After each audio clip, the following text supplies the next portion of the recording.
Joe says not profitable to do things that you would take you away from what you are good at, that allows you to create more income. So that's exactly what you've been saying, Tony. So Correct. see, it's resonated with Joe in a different way and saying it in different terms. Hopefully we're all about, sharing some of these stories about us personally, some of our clients that may resonate with you, to actually say, what kind of moves do you need to make through 2021, through the start of this new year, and thinking about where your businesses are at, where you're personally at. Because I guess when you're talking about goal setting, Tony, it's not only for the business, but for you personally within the business as well. 100%. Right? So I'm an individual within the team that I work with at Search Party Property, and we've got to make sure that all our individual goals then match up to the company goals as a collective, right?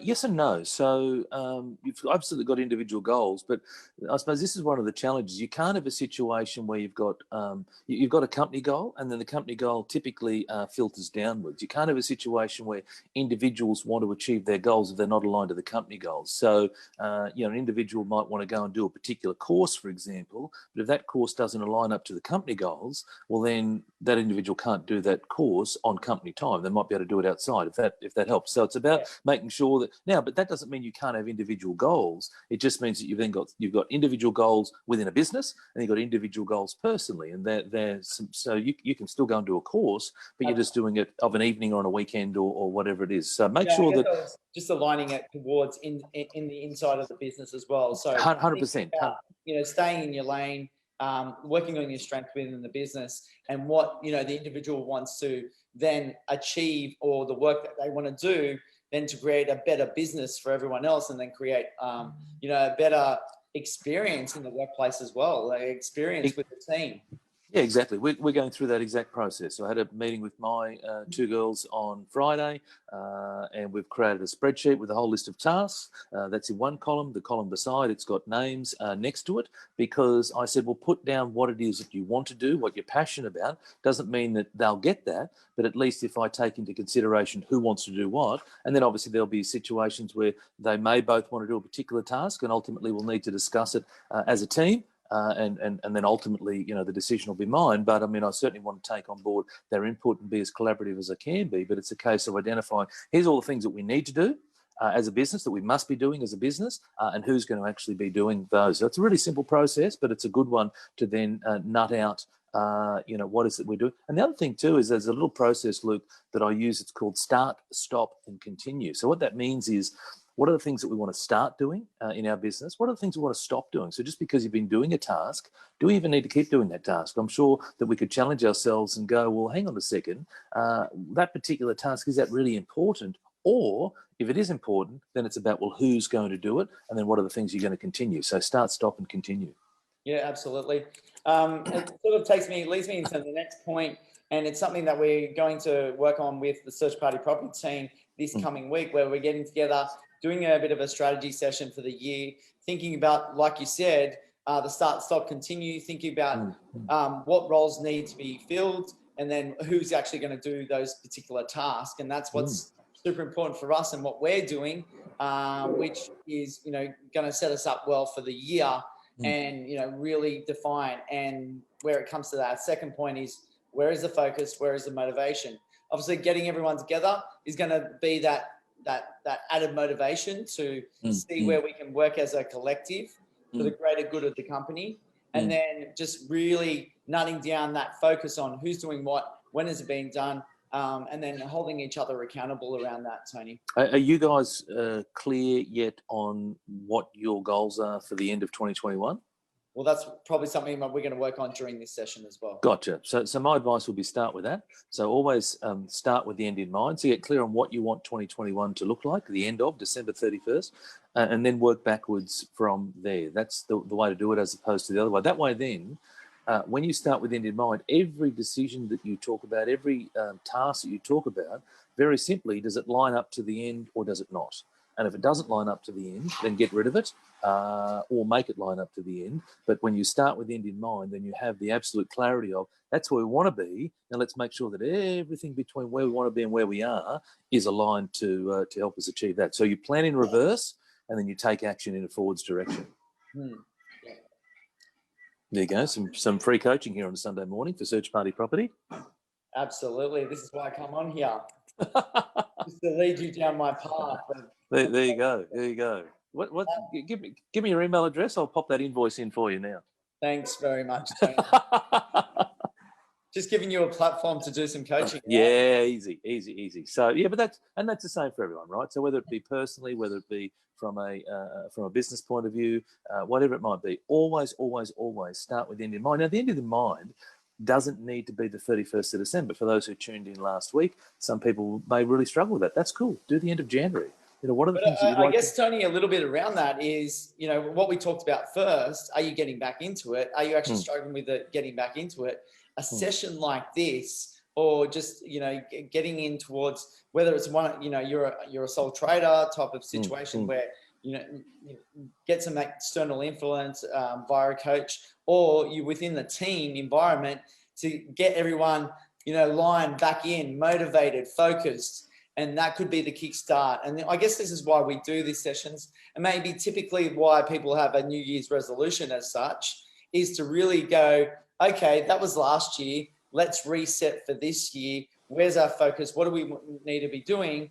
And I guess the sad situation with New Year's resolutions more often than not is that people don't continue them because they're not held accountable, or they don't hold themselves accountable, or they are not aligned with those goals, like what we talk about as well. So that session at the start of the year can be very powerful, Tony. I would imagine as a coach. 100%. Yeah, well, so the reason that people don't achieve their goals, you've touched on a few. The big one is commitment versus interest. So there's an interest to achieve a goal versus there's an absolute commitment to achieve a goal. And so, again, you think about, when do people set New Year's resolutions? Typically with a drink in hand on the 31st of December. So really the commitment to follow through on that is not that great. Also, there's an NLP practice which is called the logical levels of change. So how do we actually go about changing? And what happens is, in order to change effectively, what you need to do is you start with your why, your purpose, and then from there it comes down to identity, or how you identify yourself.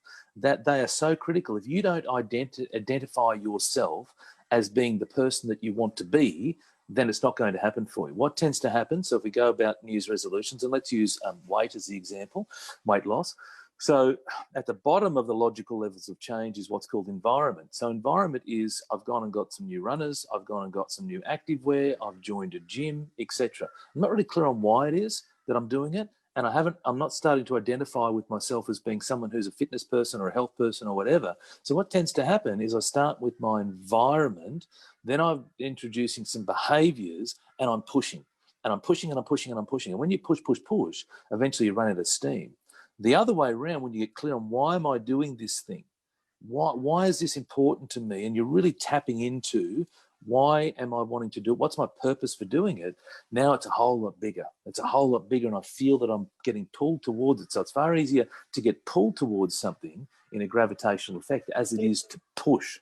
Tell me about my running, Tony. Like, because I started where I just felt like, okay, a couple of kilos, nothing major that was happening, and I started running for a week, and then just like thought, okay, well, if I can do it for a week, I can do it for a year. Talk me through that, how that may be a little bit different to what you're talking about. No, not at all, because you've started to identify yourself as a runner. You didn't identify with yourself as a runner when you started, did you? You just wanted to have a run for a week or so.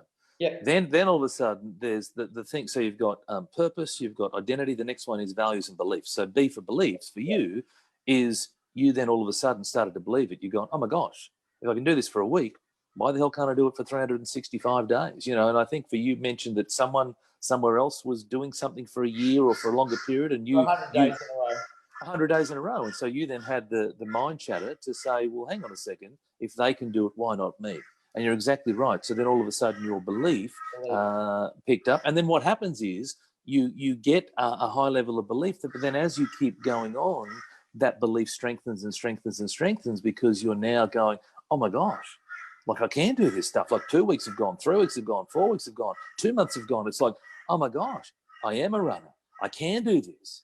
right? But it all started with you committing to doing something for a week. And that's so important. You know, we say it all the time here. It start with just doing one thing. In your instance, it was a week. Tony, it wasn't a strong why. So that's why I'm just kind of considering that for other people. Is it that strong, or are you actually just starting it out for a week and seeing how it's going, test and try?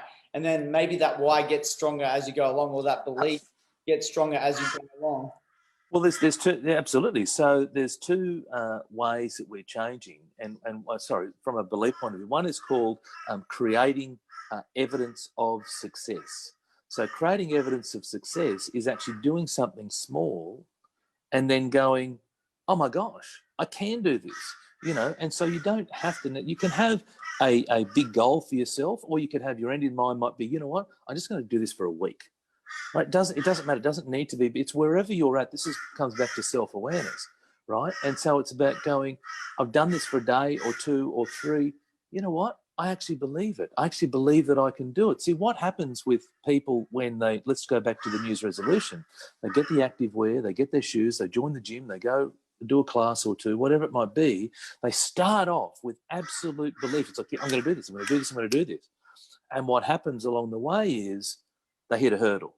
They mightn't be feeling good, or they may feel tired, or, you know what, I'm a bit sore from yesterday's session, I'll give it a break, or whatever it is. So they started filled with gusto, filled with enthusiasm, filled with energy, but now one thing's happened, and that little hurdle has prevented them from, and then the mind chatter comes in, and then you have a second day off, and then the third day off, and then, of course, after that, it becomes incredibly difficult to then get back on the course. If we had the same mindset that we did way back when we start consistently, that is the enthusiasm, the excitement, the anticipation, all those thoughts. If you had that the whole time, then you would keep going. That doesn't mean that you're not going to have hurdles along the way. Guess what? It's called life, right? There's adversity, there's obstacles, there's challenges, there's all these types of things. But it's the determination, the grit, the commitment to go, well, hang on a second, this thing has happened, but I'm going to get on the other side of this. And on the other side of this is what I really want. And you talk about regularly that first K or so, sometimes for you, you know, the legs feel like you've got cement boots on.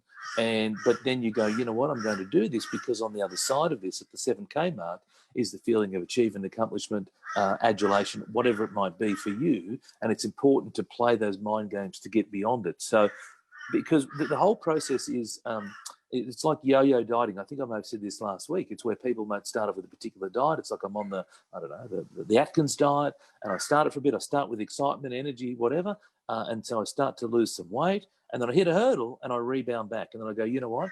That Atkins diet's a whole lot of crap. I'm going to go and do the 5 and 2. So I'm then going to start the 5 and 2, and so get excited and start to lose a bit of weight, and then I hit a hurdle and boom, come back, and then I try a different diet and a different diet. It's called yo-yo dieting. It's not the diet that's the issue. The diet's got nothing to do with it. It's the individual is the common denominator. So what it is, it's about going, well, what is it that I'm doing when I get started? It's about tapping into those thoughts. What am I doing when I get started on my weight loss journey? And this applies to starting a business or getting a career or promotion or whatever it might be. It doesn't really matter, relationships. What is it at the start of my journey that I'm doing that's keeping me going? And I just need to keep tapping into that and reminding myself of the thought processes that I was going through. Same with relationships. Right? Relationships. If we, you know, when a relationship starts, we're in that honeymoon phase and we're excited and whatnot.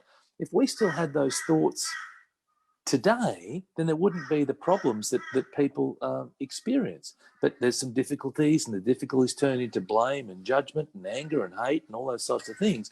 And then things go in a different direction. I'm not suggesting that everyone needs to stay together forever, but I'm just saying, if you think about relationships, if we stuck with things a bit longer and gave it if you changed your mindset or the meaning of that relationship, I think that things would be very different. The same applies to weight loss. The same applies to work. Change your meaning around things. Go, you know what? Yeah, when I first started, these were the things that I was thinking about. I'm going to do more of that, and I reckon you're going to have far greater success. We got Scott Meredith that's come on and joined. Hey, g'day, mate. How are you? So my younger brother. So hello, buddy. How are you? Caught up with him on New Year's Eve. So that was a lot of fun. And he's currently holidaying down the Gold Coast, actually, with his family. So mate, hopefully having a great time. We missed the lockdown. Jo says, great session, gents. So she's appreciating that. Sean is having a real good laugh at us earlier about, us having a bit of banter around, which is a normal practice. Tony promoting himself and me getting a free coaching session. Yeah, absolutely. Sean also says, and now Luke has run further than around the equator of Pluto or a quarter of the Earth. So, it's been a great experience, something that you might consider for yourself or something similar that you might consider for yourself. And it's about, serving you and what works for you, which is an important one. Tony, I want to speak about our third item is about looking to raise the bar. So 2021, we're getting back into work. How are we looking to raise the bar? We've got that focus, we've got that motivation, but what's that step up for us? Well, so one of them is accomplishment, right? So achievement, accomplishment, raise the bar. So many people have ideas, thoughts, goals, and they don't achieve it. So why not 2021 be the year of achievement? Why not that? The other is a lot of people will set goals, but they'll be too soft, they'll be too comfortable, and they'll achieve a goal, but then it's they haven't tapped into their full potential. So then really challenge yourself on, is this the right goal? So it's one thing to go and say, yeah, I set a goal and I achieved it, but if you set a goal of, I don't know, exercising 1 day a week and you achieve it, well, you've set a goal, but have you really stretched yourself and challenged yourself? So there's two schools of thought. So the first one is to challenge yourself on that goal, and the second is to make sure, I've knocked my boxes. And the second is to make sure that this year is the year of goal achievement. And so for me, those that work with me and will know that we start with end in mind, we then figure out where we are today. So there's a self-awareness factor. And in the middle is this big chasm, right? There's a gap between what you want and where you are. Well, that's a gap, GAP. And GAP in my business stands for Goal Achievement Plan. So a goal without a plan is just a wish. If you have a goal but you haven't got a plan with it, it ain't going to happen, right? So it's about going, what's my goal achievement plan? So for me to get to that point in my relationship, with my business, with my wealth and finances, in my job, whatever it might be, with my health and wellness, what is my plan, right? And then how am I going to keep myself to account with my plan? And you know what? Sometimes things happen where you have a day off. I mean, you've been, incredibly committed to your journey, and well done to you, mate. Full applause to you. But sometimes people do have a day off. I have a day off. Others have a day off, and it's also about being kind to yourself along the way. 1 day off, no, not such a big issue. Well, but I did say about taking a chill session yesterday for a couple of hours, walking around the Bondi streets, hanging out by the beach. So there is a bit of that does happen with me.